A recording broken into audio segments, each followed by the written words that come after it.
Di dalam video kali ini saya akan membahas apa saja sih yang harus kita butuhkan kalau kita memutuskan untuk mengambil perumahan subsidi. Nah, di sini saya akan berbagi pengalaman pribadi saya ya guys. Dari awal mulanya saya memutuskan untuk mengambil perumahan subsidi sampai sekarang. Ya, ini ya guys, langsung aja ya. Ini terjadi pada tanggal 26 Maret. 26 Maret saya ke kantor developer, saya melakukan booking fee. Saya menentukan rumah mana sih yang saya kehendaki, nomor berapa yang saya kehendaki untuk menjadi rumah saya. Kemudian 26 Maret saya memutuskan saya booking fee 5 juta. Di situ saya sambil menunggu proses BI checking, saya tunggu hasilnya. Setelah itu di tanggal 29 Maret saya diberitahukan bahwa saya lolos BI checking. Ya, alhamdulillah ya guys, ternyata lolos juga. Kemudian di tanggal 2 April saya pemenuhan berkas. Itu saya menyerahkan fotokopi KTP, KK, surat nikah. Kemudian saya serahkan pas foto suami istri 3x4, 2 lembar. Kemudian saya juga menyerahkan surat keterangan kerja, slip gaji 3 bulan terakhir, fotokopi buku rekening 3 bulan terakhir, dan seingat saya di waktu itu saya juga menyerahkan surat miskin dan juga surat keterangan belum terdaftar sertifikat rumah ataupun tanah dimanapun juga. Saya penuhi semua itu di tanggal 2 April. Saya serahkan ke kantor developer. Ternyata di kantor developer waktu itu belum diserahkan ke bank karena masih menunggu teman-teman yang lain yang juga memutuskan untuk mengambil seperti saya. Akhirnya di tanggal 10 April berkas itu dikirim ke Bank BTN, di BTN sana. Kemudian di tanggal 17 April, oh ya guys, lupa, ini tahun 2018 ya guys yang saya ceritakan ini. 17 April 2018 itu saya dapat telepon dari Bank BTN. Jasa ditanyakan apakah benar ini nama saya, apakah benar ibu bekerja di sini, apakah benar ini nama suami, terus anak ada berapa, kemudian ibu ada tanggungan di mana saja. Saya jawab apa adanya sesuai memang realita di waktu itu. Saya jawab gini. Terus kalau ibu ini rencananya mau ambil berapa tahun? Saya jawab saya rencana ambil 10 tahun. Dari pihak BTN-nya menyarankan diambil 15 tahun. Agar jika terjadi misalnya ada terjadi sesuatu kita tidak kebingungan di dana. Akhirnya ya sudah, tidak apa-apa kalau memang hanya 15 tahun. Saya jawab seperti itu. Kemudian Bank BTN ternyata juga telepon ke kantor saya menanyakan semua data saya dan data sudah valid. Akhirnya di tanggal 2 Mei pengajuan kredit saya ke Bank BTN tuh disetujui. Dan di situ di tanggal 3 Mei di tanggal 3 Mei 2018 guys, karena saya kan waktu itu cuma booking fee 5 juta, yang DP-nya kan belum saya bayar karena saya juga belum tahu lolos atau tidak lah, ternyata lolos di situ guys. Akhirnya saya melakukan pelunasan di 3 Mei itu, saya lunasi 8 juta. 8 juta berlunasi ya di tanggal 3 Mei 2018. Sudah saya lunasi, sudah selesai dan bank juga mengizinkan. Akhirnya rumah saya dibangun. Itu SP3 sudah turun guys di tanggal 3 Mei itu SP3 turun. Itu kan seharusnya selesainya di 3 Agustus karena SP3 itu cuma berlaku 3 bulan.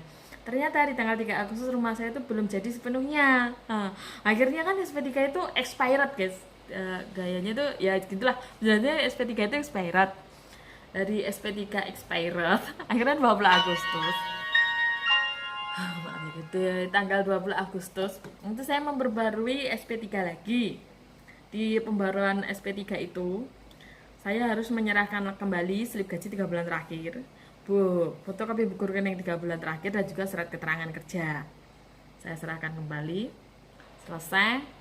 Kemudian di tanggal 21 September itu saya kan dapat rincian kalau memang bank kan juga ada proses biaya kepengurusan surat antara pihak bank dan juga pihak saya itu kan ada pihak administrasi. Nah, itu saya serahkan di awal tuh, saya buka rekening BTN itu 2.500.000. Nanti keterangannya ada guys, itu untuk apa aja gitu.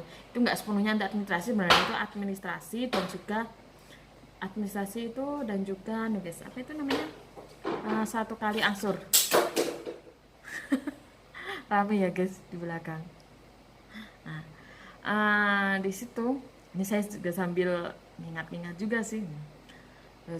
Kemudian di tanggal 4 Oktober saya akad kredit ya, saya akad kredit dengan pihak BTN. Saya akad kredit, saya sudah punya rekening kan, di 2.500.000 saya jelaskan rinciannya ya guys di sini. Itu ternyata saya lihat waktu saya print buku, 2 Desember kan saya store itu 2.500.000, 4 Oktober saya akad kredit dan saya juga sudah punya rekening BTN. 4 Oktober akad kredit, 5 Oktober itu saya kena biaya administrasi 1.085.000. Kemudian di 8 Desember saya tuh kena KPR pertama itu adalah 1.379.723. Kemudian selanjutnya itu dimulai dari 8 Januari itu saya akan dikenai setiap tanggal 8 per bulan, itu angsuran saya adalah 939.400. Itu adalah angsuran saya yang akan dikenakan selama 15 tahun. Nah, itulah guys rincian dari uang yang sebelumnya tadi. Kemudian di tanggal 4 Oktober saya akad kredit itu, saya juga harus melakukan pemenuhan kewajiban saya, yaitu biaya balik nama. Jadi yang 13 itu kan cuma DP ya guys, DP aja. Sedangkan balik nama itu kita mengeluarkan biaya sendiri guys. Biaya balik nama dari nama sebelumnya nama developer itu pindah nama ke nama saya. Itu saya dikenakan 9,1 juta. Nah, saya bayar 9. Nah, setelah dikenakan dari 9,1 juta, itu sudah selesai semua guys. Jadi total saya ya, booking fee 5 juta. 5 juta tapi sudah include di dalam 13. Jadi saya enggak hitung aja ya guys. Soalnya kan 5 juta tambah 8 juta kan 13 itu adalah DP saya. DP saya 13 juta. Kemudian saya buka buku tabungan 2.500.000 untuk buka buku tabungan dan segala rincian itu. Kemudian saya juga kena biaya ganti nama sertifikat itu 9,1 juta. Nah, bisa dihitung kan guys totalnya ada berapa semuanya itu. Nah, itulah habis saya yang saya keluarkan, yang saya keluarkan sampai rumah itu sudah clear dengan maksudnya sudah clear antara saya dengan developer, tinggal saya dengan BTN saja. Itulah biaya yang saya keluarkan ya. Kira-kira berapa ya? Sebentar ya guys, kita total dulu. Tadi kan kita habis, saya juga belum total ya. Kita habis DP 13 juta. Kemudian ditambah kita buka buku rekening 2.500.000 dan juga kita ngurus biaya ganti nama itu 9,1 lah. Ini totalnya guys, kelihatan enggak? Kelihatan ya. Ini totalnya adalah 24.600.000 ya. Itulah total habis saya dari awal sampai proses sekarang ini. Itu totalnya 24.600.000 dan kemudian saya harus menyicilnya per bulan itu adalah 939.400 dikali 15 tahun. 939.400 kalau dikali 12 ya guys, itu totalnya ini 11 juta. Tidak kelihatan ya guys, 11.272.800 ini dalam 1 tahun. Ini jika dikalikan 15 tahun, maka ini yang harus saya bayar 169.092. Kalau ditambahkan yang tadi hasilnya nanti bisa dilihat hasilnya ada berapa ini. Nah, itu adalah dari pengalaman pribadi saya. Dan untuk subsidi guys, itu kan saya selesai itu di 8 Januari, kemudian di tanggal 18 Januari saya terima ada uang masuk 4 juta ke rekening saya, dan itulah uang subsidi yang saya dapat dari pemerintah. Jadi dari biaya sekian tadi dikurangin 4 juta. Itulah sebenarnya biaya yang saya habiskan untuk satu perumahan subsidi saya. Semoga pengalaman saya, semoga cerita ini bermanfaat untuk kita semua.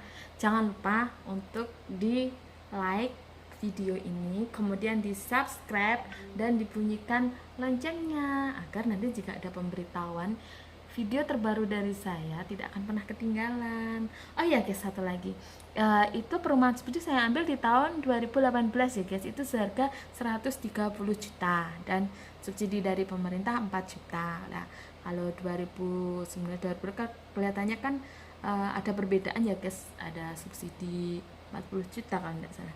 Cuma gimana caranya saya juga kurang tahu. Mungkin nanti kalau ada informasi terbaru, saya ada infonya, mungkin bisa saya share lain kali ya guys. Oke, terima kasih telah menonton video saya. Dadah, dadah, dadah, dadah, dadah.